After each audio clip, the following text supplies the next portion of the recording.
Hello students and curious brains, ಹೇಗಿದ್ದೀರಾ? Hope you all are doing good, in fact great.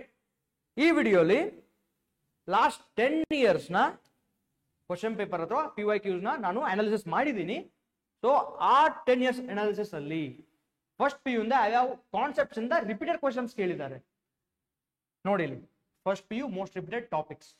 ಇದರಲ್ಲಿ first one power. ಇದ್ರ ಮೇಲೆ 7 questions ಬಂದಿದ್ದಾವೆ. Work energy power ಅಲ್ಲಿ power, moment of inertia, rotational system of particles and rotational motion ಅಲ್ಲಿ moment of inertia ಇಂದ ಮತ್ತೆ radius of gyration ಇಂದ 7 questions ಬಂದಿದ್ದಾವೆ.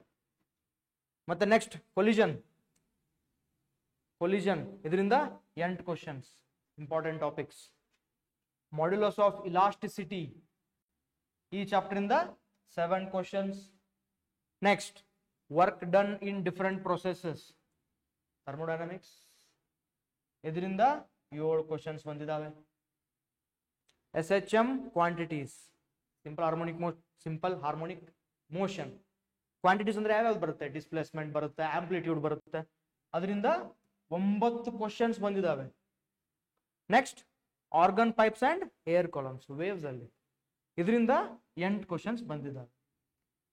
ನಾನು ಏನಕ್ಕೆ ಈ ವಿಡಿಯೋ ಮಾಡ್ತಿದ್ದೀನಿ ಅಂದ್ರೆ, ಯಾವ ರೀಸನ್ ಅಂದ್ರೆ ನಿಮ್ಗೆ ಈಸಿ ಆಗ್ಲಿ ಅಂದ್ರೆ, ಯಾವ್ಯಾವ್ದು ಕಾನ್ಸೆಪ್ಟ್ಸ್ ಇಂಪಾರ್ಟೆಂಟ್ ಫಸ್ಟ್ ಇಯರ್ ಇಂದ ನೀವು ಯಾವ್ದನ್ನ ಓದ್ಬೇಕು, ಈ ವಿಡಿಯೋ ನೀವು ರೆಫರ್ ಮಾಡಿದ್ರೆ ನೀವು ಈಸಿಯಾಗಿ ಪ್ರಿಪರೇಷನ್ ಮಾಡ್ಕೋಬಹುದು.